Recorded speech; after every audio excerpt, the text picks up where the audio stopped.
On a l'impression, vous parlez, très souvent, on a l'impression qu'il y a aussi des querelles, pas de mots, mais presque sémantiques. Enfin, quand vous dites avec le président, relance par l'investissement, d'accord? Bon. Les syndicats répondent, relance par la consommation, comme s'il y avait un mot de gauche et un mot de droite.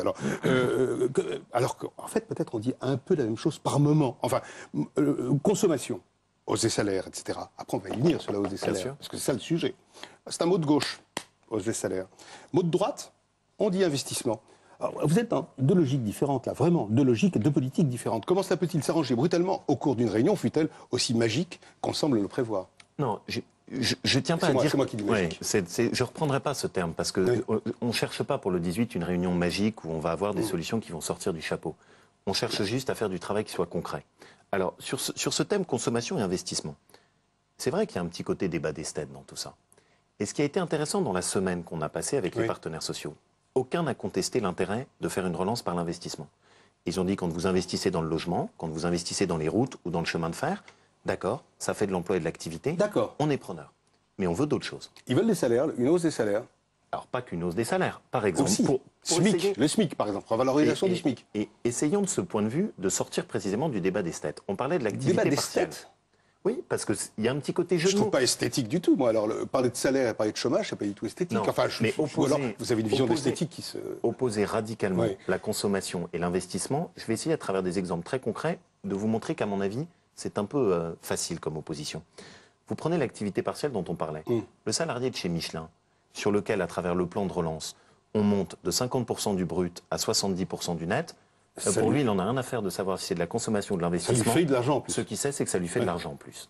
Il y a une deuxième proposition dont on a discuté avec les syndicats et qui, là encore, montre à quel point ces espèces de jeux un peu idéologiques, que vous avez d'ailleurs bien schématisé, bien tracés, entre d'un côté consommation et investissement, sont un peu faciles.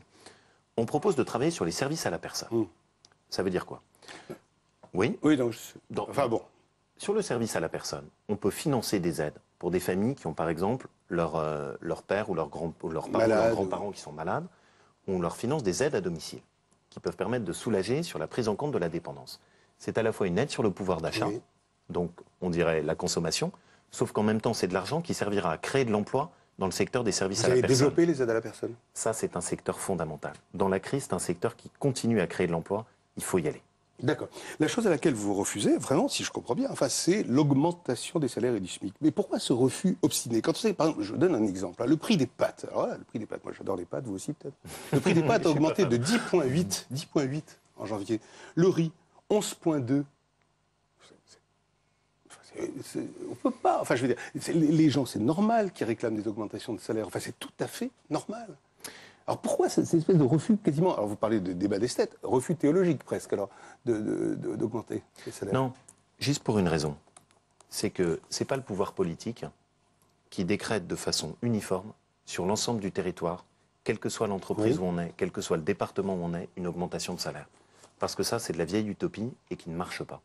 Par contre, essayez de travailler... Pourquoi parce que si jamais vous appuyez pour dire ça marche pas?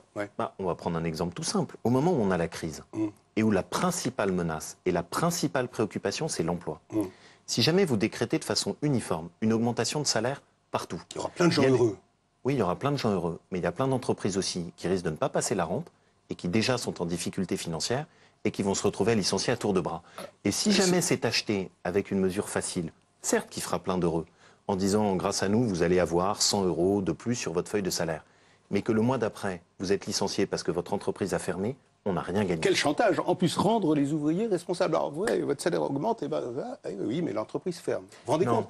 Vous vous rendez compte, si on entend ça, quand on est au chômage en France, ou quand on se bagarre pour une augmentation de salaire, à quel point ça peut être pris atrocement, comme une sorte de chantage affectif, quoi. On ne va pas t'augmenter, mon pote, sinon on va fermer. Non, la seule chose que je pense, c'est que dans cette période, il faut être très lucide sur les objectifs et les priorités. La priorité absolue, c'est l'emploi. La mobilisation générale pour l'emploi. Et quand vous avez quelqu'un qui, dans une famille, perd son emploi, c'est là où vous avez la principale perte de salaire et de pouvoir d'achat.